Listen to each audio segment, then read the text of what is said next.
जब भी तुमसे कोई बुरा कर्म होता तुम बोलते हो गलती से हो गया, जब भी कोई अच्छा काम हो तो तुम दुड़ी ढोल पीटते हो कि हमने ये काम कर दिया, हम तो ये कराए, हम तो ये कराए। हाँ, कोई बुरा कर्म हो तो तुम दबा देते हो, नहीं नहीं कोई बात नहीं, हो गया उसको छोड़ दीजिए आप। क्यों छोड़ दीजिए भाई, उसी का तो तुम फल पा रहे हो, कैसे छोड़ देंगे? छोड़ के कैसे आगे बढ़ सकते हैं? तुम्हारे करोड़ों जन्मों के पाप और पुण्य ही तो हैं जिनका फल तुम भोग रहे हो, अच्छा या बुरा। अगर तुम्हारे साथ कुछ हो रहा है, तुम्हारा रिलेशनशिप, तुम्हारा लव, तुम्हारा प्यार, तुम्हारा शादी कहीं अगर डगमगा रही है कुछ गाड़ी, तो कोई कारण होगा ना। भगवान बिना मतलब के तो कुछ नहीं देता। आज उस कारण का सीधा निवारण लेकर के आपके सामने हाजिर हूं।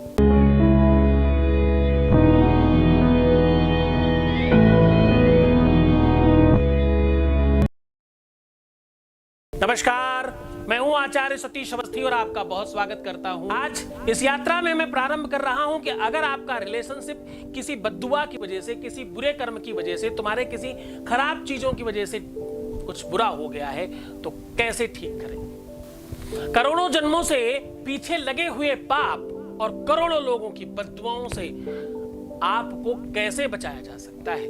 कहीं किसी की नजर तो नहीं लग गई, कहीं किसी की बद्दुआ तो नहीं लग गई, कहीं कोई ऐसी चीज तो हमसे नहीं होगी जिसकी वजह से हमारा प्यार हमसे दूर हो गया। अगर ऐसी चीजें तुम भी सोचते हो तो आज का दिन तुम्हारा है।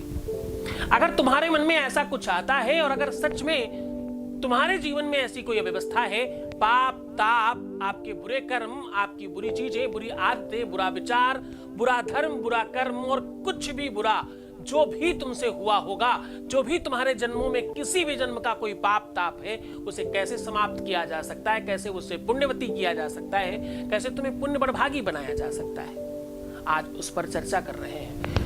आप यकीन मानो, विश्वास मानो कि कोई कारण तो जरूर होगा तुम्हारे चीजों को खराब होने में। तुम इंसान बेहतर हो, तुम बुद्धिमान हो, तुम सरल हो, तुम सहज हो, तुमने बहुत अच्छे काम भी तो किए होंगे। क्या ऐसा हुआ? कोई तो कारण होगा, कोई तो ऐसा रीजन होगा जरूर जिसकी वजह से सब खराब हो गया। क्या है वो कारण? क्यों हुआ भाई तुम्हारे साथ ऐसा?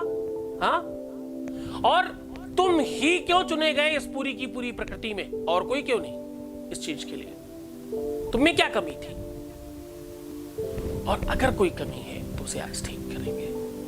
आज इस ईगो को शांत करेंगे और इस अव्यवस्था को ठीक करके अपनी लाइफ को बेहतर बनाएंगे। तुम गुस्से में हो, तुम क्रोध में हो, तुम एंजाइटी में हो, तुम परेशान हो, तुम डिप्रेशन में हो, तुम खाना नहीं खा रहे, तुम सो नहीं रहे, तुम अपना ध्यान नहीं रख रहे, तुम जो भी परिस्थिति में हो, आज बाहर आ जाओ ना। आज तुम्हें वो साधन दे रहा हूं, आज वो तरीका तुम्हें बता रहा हूं जिससे सब ठीक होगा। करना सिर्फ आपको यह है कि आपको 7 शनिवार अपने ऊपर से दूध उतार कर किसी भी डाकोत को या किसी भी भिखारी को पिलाना है। पहला काम। मंदिर में घी दान करना है, कम से कम 1.25 किलो। अगर आप बहुत गरीब हैं 1.25 किलो भी कर सकते हैं। 1.25 मतलब 250 ग्राम में सवाया लगा करके, ठीक है। पाप और पुण्य की इस गठरी से बचाने का सबसे सरल और बेहतर और बड़ा उपाय, एक अपनी हाइट का लंबा कलावा ले ले। कलावा मतलब जो हाथ में बांधते, रक्षा सूत्र बांधते ना, उसको ले लीजिए। उसमें 7 गांठ लगाइए और दूध से धुल करके खूब सारा घी लगा दीजिए। उसमें दूध से धुल करके उसको पूरा दूध हटा दीजिएगा, तब गीला रहेगा तो जलेगा नहीं ना। फिर उसमें घी लगाइएगा। अब देखिए इसमें दूध भी है, घी भी है। अब आपको करना सिर्फ इतना है कि आपको इसको अपने ऊपर से 5 से 7 बार उतार करके कहीं पे हैंग करके उसे जला देना है। और जहां आप हैंग कर रहे हो वो अगर खुली जगह हो, अगर वो थोड़ी ओपन जगह होगी तो ये बहुत ज्यादा अच्छा है। कोशिश करिएगा कि पूरा का पूरा जल जाए। आप चाहें तो उसमें जगह जगह थोड़ा कपूर खूब मीस करके, कपूर का चूरा बना करके पूरे में अगर आप चिपका देंगे, घी के साथ चिपक जाएगा तो वो बहुत अच्छा जलेगा, बहुत आराम से जल जाएगा। ऐसा काम आप किसी भी अमावस्या में कर सकते हैं। ऐसा काम आप किसी भी रिक्ता तिथि में कर सकते हैं। रिक्ता मतलब जैसे चतुर्दशी हो गई, उसमें आप कर सकते हैं। ऐसा काम किसी भी शनिवार के दिन कर सकते हैं। ऐसा काम आप रविवार के दिन भी कर सकते हैं। वैसे शनिवार सबसे ज्यादा कारगर होता है। और हाँ, अपनी हाइट के बराबर का धागा हर महीने अपनी कलाई में बांधे और पूरा महीना होने के बाद उसे निकाल दें। महिलाओं के लिए बहुत खास तरीका, उन्हें महीना याद नहीं रखना पड़ेगा।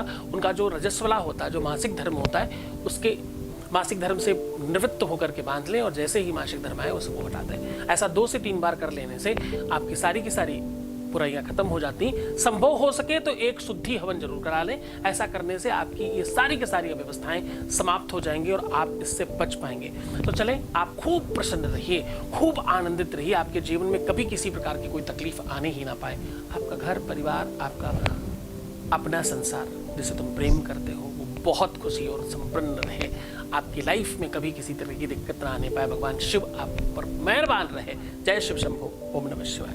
त्रिकालदर्शी दिव्य ज्ञानी शिव भक्त सद्गुरुनाथ जी महाराज के मुखार बिंदु से सुनिए शिवोहम शिव महापुराण कथा। दिनांक 8 से 14 फरवरी 2023, समय दोपहर 1 से 4 बजे तक। इस कथा को सुनने मात्र से सभी मनोकामनाएं पूर्ण होती हैं।